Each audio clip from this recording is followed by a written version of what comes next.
Hello everybody, I hope you're doing well today. Today we are going to talk about swapping and menu setup for someone who is going to be using spells, whether that be on faith or intelligence.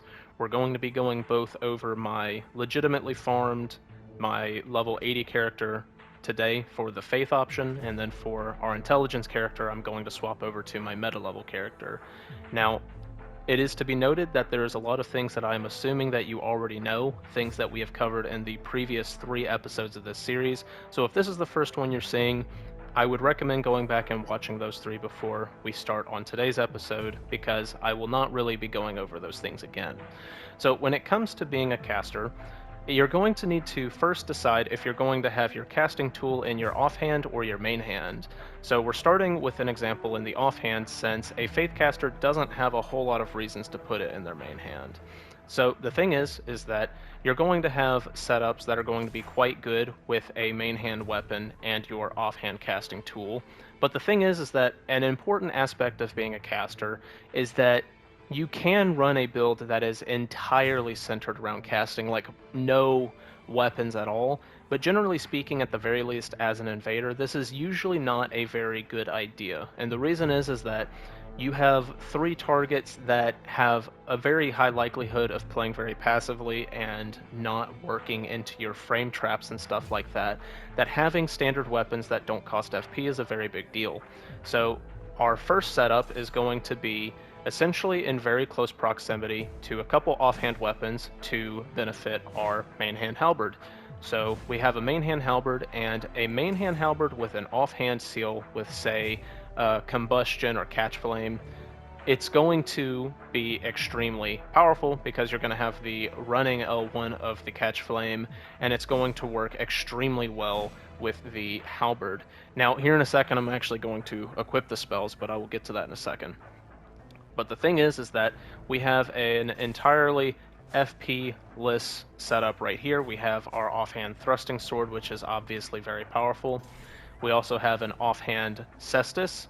An offhand fist weapon, while not quite as hard to react to as a thrusting sword, for example, is going to break 133 poise. So despite its range differential, if you want to call it that, it is still a very decent option. And you can also run Endure on something like this and run, say, like the Black Flame Tornado, since that's borderline a one-shot, if not just straight up a one-shot for a lot of Faith builds, if you manage to pull this off on a bunch of enemies, like the home team. But the thing is that what's important is that you're able to disguise the fact that you are going to be casting spells. If you invade someone's world and you look like this initially, they will not suspect that you're going to be using, say, pyromancies on them. And so that's why all this stuff is fire infused here. What we're going to do is we're going to once we get to the spells, we're going to make this setup a pyromancer setup. But as you can see, we have a line here of things that are going to be mostly main hand weapons that I plan on swapping in my main hand. But if I want to swap to or from our incantation setup, this entire block right here is essentially designed to be something in the offhand, right? So that's the general idea behind that. All of the other things here, whether I can use them or not, are just an example of like other things that you would have on the build. You'd have some ranged options, you would have probably some great bows, you'd want something with Golden Land, you'd want something with Carry and Retaliation, the things that you can already expect, right? So that's the idea there. Now, in a moment, we will go to main-handing a weapon, but the thing is that we want to discuss, is it really necessary to make use of all of your attunement slots? And the answer's no. So the thing is that the amount of spells you're able to slot onto your character that makes sense with your brain is going to be different from person to person. You have 10 attunement slots, and just because you have all 10 of them does not mean you have to put all of them to use. So for example, we are going to be a pyromancer, and what you should always do is have your first spot be your bread and butter, incantation or sorcery. So for a pyromancy, that is far and away catch flame. Catch Flame is going to single-handedly, this is borderline just a really powerful melee attack. It is so good, right? So that's going to be the first thing that we have. Now, the second thing you have could be a roll catch option. It could be just another extremely powerful tool. A pyromancer the thing is that you don't really have a good roll catch option because catch flame does that better than something say like O flame or something on those lines. So for a pyromancer, what you could do next, you could run O flame if you wanted to, but this I'm not joking. I've never roll caught someone with this. It has like no range. Is you could run your Giant's Flame Take Thee, which is one of the strongest spells for an invader you can possibly imagine. It has got ludicrous amounts of splash and damage, but something that is a very powerful thing to run right next to your Giant's Flame Take Thee is going to be something like the Flame of Frenzy or Unendurable Frenzy. So I personally prefer the Flame of Frenzy. I hate getting hit by this spell, so I usually am not running it too much. And also, if I'm not mistaken, this one is able to be cast quicker. So the thing is if someone gets hit by our Giant's Flame, what we can do is then start charging up the Flame of Frenzy while they are on the ground and unable to get up, and this will serve as a very deadly roll catch. It is a bit of a dice roll based on how many times you actually manage to hit them, but it's almost certain that you will at least hit them once or twice. Now, from here, the thing is that we can run other things, right? But it's not necessarily a necessity that we put all of these slots to use because we have a very strong slab of things going on. What you're trying to do with your slots is you're trying to make sort of a muscle memory. If you hold down the button, it will take you back to your first incantation or sorcery, which is supposed to be your bread and butter. You want that to be the first thing that you are able to get back to from any spot in your menu. And then you want to start building up the muscle memory of how many times you have to click to get to a certain option. So you'd be building the muscle memory of holding the click +1 to get to the Giant's Flame, or holding it +2 to get to your Flame of Frenzy, or however many presses it takes to get to whatever option you've chosen. But generally speaking, this is what the majority of incantation users, sorcery users are going to be doing. They're going to be setting it up in this way where it's like you have like a predictable couple of spells that are going to have sort of like a muscle memory to them that are doing a specific role, right? Because you can think of this as like having a single item that has all these different moves, right? Like thinking of it less as like a spell or a list of spells and thinking of it more so like just a single weapon. But you have like this different input structure to get to those options. Now, obviously, an incantation user is going to have a lot of supportive spells that are going to be extremely strong. So putting these extra slots to use certainly can be worth your time, whether you're going with, say, a buff like Flame Grant Me Strength to make these things hit harder, or say you want in your 4th slot to be something that just has the chance of just one-shot killing everybody. You know, I mean, the options are honestly endless. Or you just want to start filling these next couple slots with, say, some HP regeneration and some defensive buffs. This is all perfectly valid. When it comes to building the muscle memory, which is the most important thing when it comes to swapping, this is going to be sort of the baseline. Making a couple of spells, right? Just a couple line up. I'm so good at the one and only language I speak. Having a couple spells as a like consistent lineup that you understand what you're going for, right? Now here we are on my Mage Hybrid character at level 125. Now this is a menu that is set up around the casting weapon being in my main hand as opposed to my offhand. Now granted, I do have a second staff right here set up for being in the offhand, but essentially the idea that I mostly want to cover is it being in your main hand. So the main reason that an intelligence character would want a staff in the main hand is for the Regal Scepter, which has one of the most ridiculous Ashes of War in the game, where this can just straight up one-shot somebody if you are able to get them with a little bit of a roll catch right quick, if you get what I'm saying. So there's a ton of different options in terms of how you would set up a mage's spells, but let's first go over what is nearby. So obviously, being a mage, Moonveil is one of the absolute strongest things you can have nearby. And this is a great way of getting people to respect your space a little better, whether it be the wide sweep with the R1 or trying to, say, Estus punish someone with the R2. The Moonveil is obviously a given on an intelligence character, but I have a longsword in my offhand, and the reason why is because I personally find that a fantastic setup to complement the weaknesses of just spells is Power Stance Straight-Sword. So very close by is going to be another longsword that I'm able to swap to, and I have a fantastic setup on its own. And once again, the thing is that you can disguise the fact that you are a mage, right?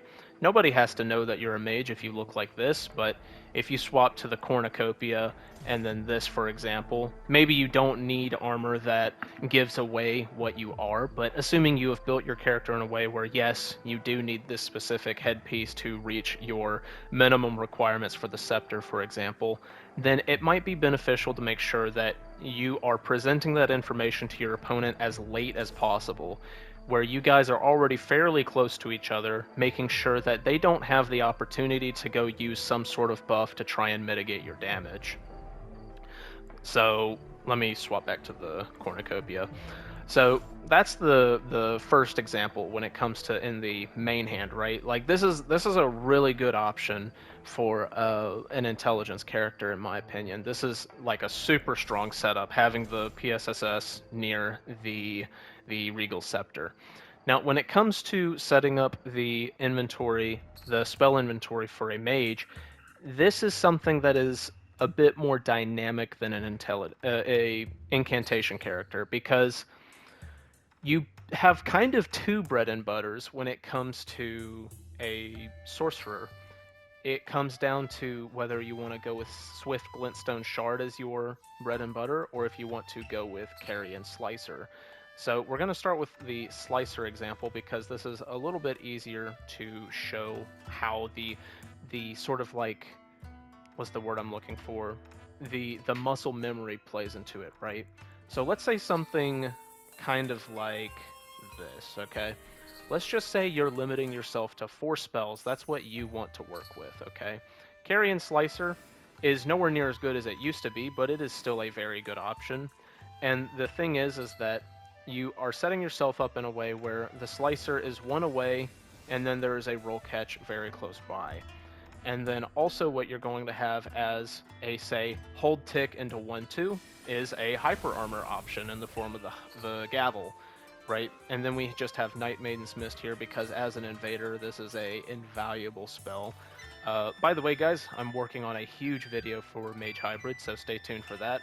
But anyway, this is one example of sort of like creating that muscle memory. It's like 1 click is going to be a roll catch, 2 clicks is going to be hyper armor, and then what you have from there on is more so going to be something that you're trying to keep as concise as possible as to what it is trying to do. Now let's say you have Swift Glintstone Shard as your bread and butter. Let's say you're taking a more ranged approach with what you have. Well, an example of what you could do is something on the lines of this. So this lineup right here is going to be very simple, and like I already said, if what works for your brain is having more spells than this, that is perfectly fine. I'm just using this as an option to show you that being concise is, for simplicity's sake, a advantage in a lot of situations. So the thing is that you'll have your very fast projectile in the form of the Swift Glintstone Shard, and then Shard Spiral is going to be fantastic for knowledge checking your opponent, seeing how they panic or do not panic against this slow-moving projectile. And what's interesting is that it is going to still be able to animation, sort of like cross-animation combo with Comet. So you can do something like this to throw your opponent off big time, right? Because you could just spam the Shard Spiral over and over, but the thing is that if you knowledge check your opponent and they know to just run slightly sideways and then directly at you, you can catch them off guard by, say, going 1, 2, boink, you know, something like that. And then also you have the Star Shower for getting in some pretty unavoidable damage. This is very close to unavoidable at certain ranges.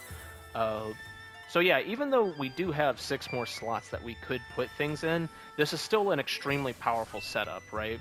This is going to carry you quite far in terms of just like keeping it low, the amount of spells you need, and being able to get a lot out of few spells. Now, you can cross the melee idea with the long range idea. I personally like uh, mixing them a bit because I like using Glintstone Shard over the Slicer myself.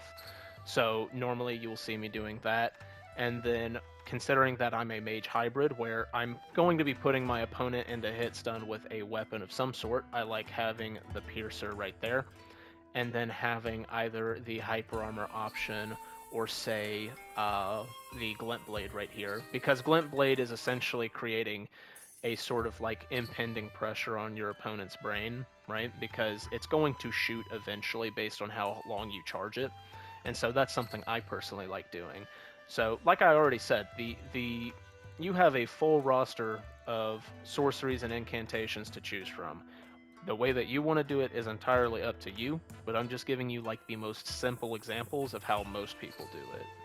The last thing I wanted to discuss in today's video is going to be talisman related. So the thing is that you are going to have a lineup of talismans that are only going to be benefiting a caster, right? And so on my level 80 build, what I've done is I've made this odd looking diagonal setup where I can swap any of my second, third, fourth, whatever it might be, talismans to something very close by. But essentially what I have as a universal rule of this setup is that all the way to the side is a full caster setup. So we have 2 that are going to be increasing the damage of the incantations, one that'll be making them faster, excuse me, and then one that is also going to be making the charge ones hit harder. And this is going to cause something, say, like Giant's Flame or the Flame of Frenzy. It's going to make these start hitting ridiculously hard. Like the charge is what you're already going to be doing a lot of the time with this, and the charge is already what you're going to be doing quite a bit of the time with the Flame of Frenzy. So this is in most situations just going to be straight gas, like this talisman right here, for example. But the point of the situation is that these are very close to my main setup, right? Whether you have it as something that you are able to swap to in a singular tick, right? Or if it's something more so like this where it's a little bit more out of the way, right? You'll still be able to swap to it very fast is the most important thing. So for this one, it's a little bit slower than if I were to have it on my intelligence character, because my intelligence character has it as a single tick away. This is still quick enough that you can get this off in the middle of a fight. Whereas here on my intelligence character, I have the setup a lot closer. So I have my main lineup of 4 that I'm wanting to use, right? And then up, up, up, up is going to be like full caster. I currently have my stat set up to where if I want to use it in the main hand with the Regal Scepter, I will actually go down 1 right here to be able to use the Scepter. However, if I'm using the offhand Glintstone Staff, then I don't necessarily need to do that. So that is for the offhand option if I want to, say, max out my casting speed, say this is Moonveil, and then the Transient Moonlight in the offhand, something on those lines, right? And so this would work perfectly fine, right? And it allows you to swap between, say, like melee mode and your casting mode extremely quickly. But with that being said, I hope this has helped anybody that is trying to organize their mage characters a little bit more adequately. This is personally how I approach it, so if there's anything that you would add or change, then please let me know in the comments, and I will see you guys in the next one. Peace.